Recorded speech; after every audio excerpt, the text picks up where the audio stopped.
qu'est-ce que les entreprises attendent de leurs jeunes en alternance. Donc là vraiment, c'est, je pense, très, très riche pour vous. Alors pourquoi on est parti sur l'alternance? Parce qu'en fait, les salariés, quand on s'est installé en 80, donc on a recruté beaucoup de salariés, hein, puisqu'on a démarré l'entreprise avec 100 salariés. Aujourd'hui, comme je vous le disais, on est 600. Et on a énormément de départs à la retraite, puisqu'il y a 30% de la population qui va partir à la retraite dans les 10 ans qui viennent. Donc il faut préparer ce départ à la retraite pour avoir une pyramide des âges qui soit gérable. Et l'idée qu'on a eue, c'est justement d'embaucher des jeunes en contrat en alternance, en formation, tant que les seniors, entre guillemets, dont je fais partie, tant que les seniors n'étaient pas encore partis. Et du coup, on a mis en place un système de tutorat, de transmission de savoir, de transmission de savoir-faire, à tous les niveaux de l'entreprise. Aujourd'hui, on a une quinzaine d'alternants,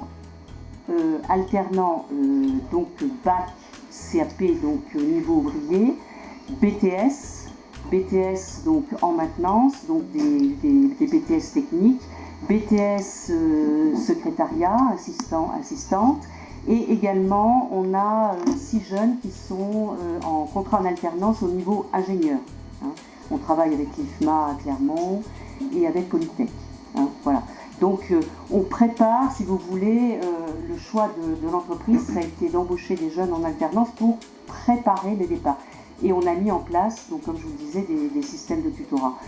Alors l'alternant, pour moi, c'est un salarié comme un autre. Hein, je veux dire, c'est pas quand je recrute un alternant, je recrute un salarié. Donc l'entretien d'embauche, de recrutement se fait de la même façon que si j'embauchais quelqu'un en CDI. Et quels sont les profils que vous attendez quand vous recrutez les jeunes? Qu'est-ce qui fait que vous allez recruter un jeune? Qu'est-ce que vous attendez de lui? Quelles qualités? Peut-être quelles compétences vous attendez qu'il ait déjà?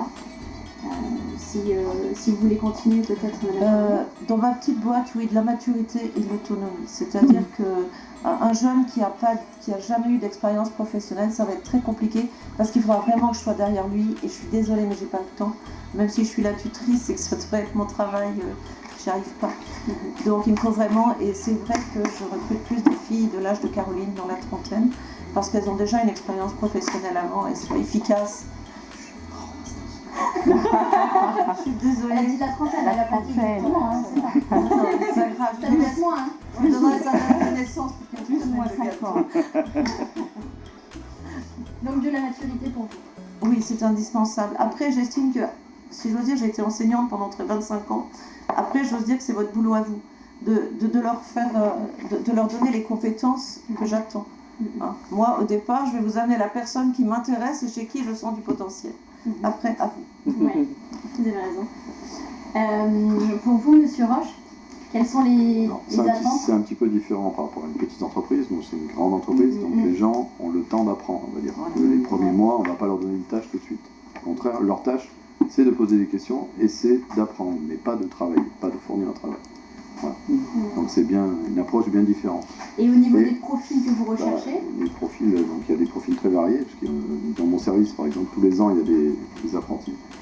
Noémie, elle a 28 ans, l'année dernière, c'est quelqu'un qui avait 20 ans, donc il n'y a pas un profil particulier. Ce qu'on attend quand même des personnes, c'est un sérieux, une envie d'apprendre, en fait, de s'intégrer dans l'entreprise. Voilà, les qualités humaines, tout simplement, qu'on peut retrouver au quotidien. Après, nous, l'entreprise, elle offre des possibilités de métiers très différents. Donc quelqu'un qui a envie de s'investir, qui a envie d'apprendre, il va trouver sa voie au sein de l'entreprise. Ouais. Voilà. Très bien. Ensuite, pour vous, Madame Gatté? Alors, déjà, c'est très dépendant, en fait, du thème de l'alternance, mais c'est vrai que chez nous, ça peut être très varié.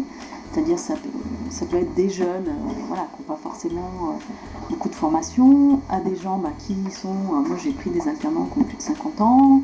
Voilà, donc après, évidemment, quand moi je reçois les gens, je ne vais pas demander à un jeune qui a 20 ans de m'avoir une expérience comme ça, etc.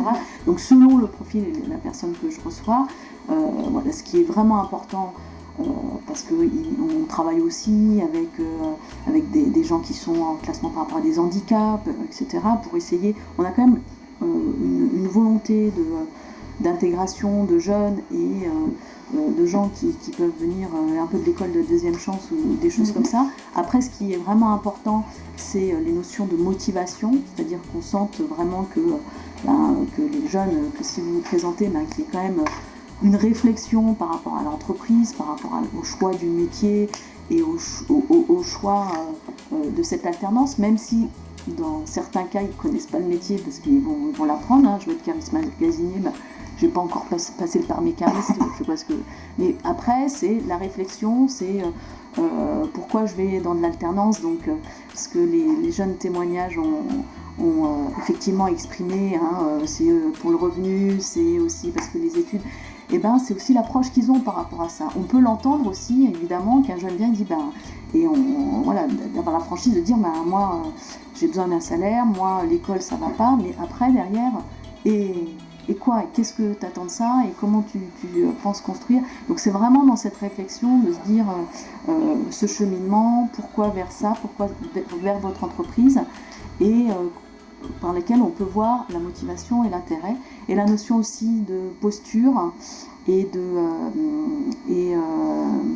d'attitude, mais je veux dire de valeur personnelle aussi. Pour nous, c'est très important parce qu'on travaille dans des équipes où il y a beaucoup de saisonniers.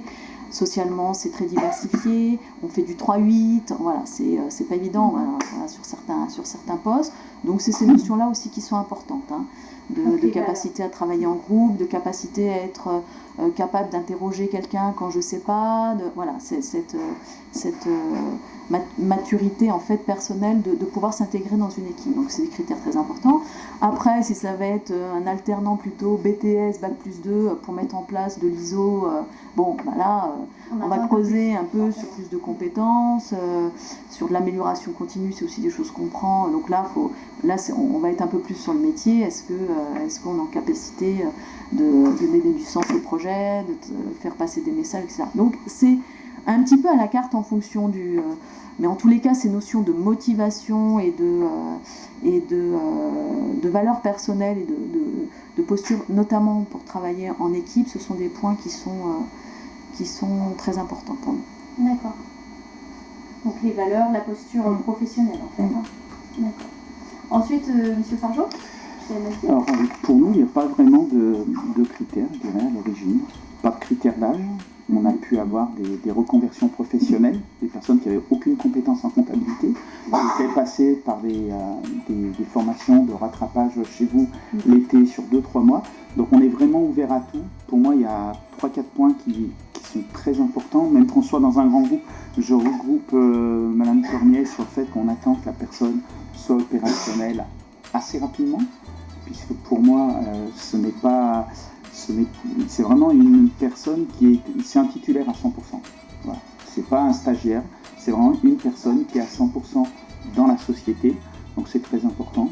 Beaucoup de rigueur, de la motivation, de l'adaptabilité et polyvalence, parce qu'on est dans une société qui bouge beaucoup, donc il faut que la personne soit capable d'évoluer et soit amenée à changer potentiellement de tâches en cours d'exercice, qui est vraiment une très grande autonomie et une notion d'esprit d'équipe qui est très très très importante. Donc après, c'est vrai que la personne va être choisie aussi par rapport à comment elle va s'intégrer dans l'équipe existante pour qu'on arrive vraiment à construire quelque chose de fort entre cette personne et les membres de l'équipe. Je vais peut-être pas poser la question à tous, mais est-ce que vous voyez des critères vraiment rédhibitoires, des choses qui fait que un candidat, dans sa façon de se présenter ou certains critères, fait que vous n'allez pas le prendre?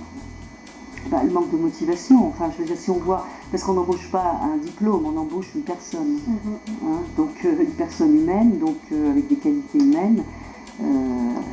Pour moi, c'est la première chose, c'est quelqu'un qui arrive, qui montre pas une motivation, qui effectivement ne s'est pas renseigné sur l'entreprise, qui ne sait même pas refoule ce que c'est, qui pose aucune question, qui montre une démotivation. Ça, c'est, même s'il a un super diplôme, Voilà, c'est la qualité principale. Voilà. Donc s'intéresser vraiment à l'entreprise. Est-ce que vous voyez Et d'autres être motivé, oui, par le Juste l'orthographe.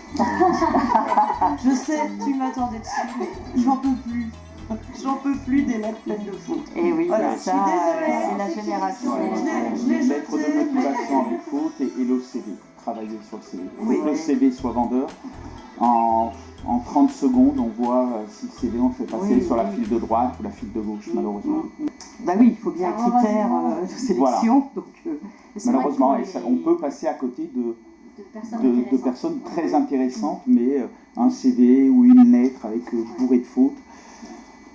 Alors pour les plus jeunes qui n'ont pas forcément d'expérience, il ne faut pas hésiter à mettre tout ce que vous avez pu faire. C'est très important dans un CV qu'on puisse, par rapport à la chronologie des choses que vous avez pu faire, dès qu'on voit que vous avez fait des choses, que vous avez essayé de travailler, les petits boulots d'été, des choses comme ça, ça donne des signes sur l'envie de travailler, le fait d'être courageux, le fait d'essayer de faire des choses. Donc il ne faut pas hésiter, parce qu'ils sont un peu plus vieux, ils en ont un peu plus, mais les jeunes, de noter les différentes choses sur lesquelles vous êtes investis pour mettre en évidence, comme c'est le papier, les critères qui peuvent nous donner des signes sur ce que vous avez pu faire et vos motivations. Et effectivement, quand vous allez en entretien, il faut au minimum connaître des choses sur l'entreprise.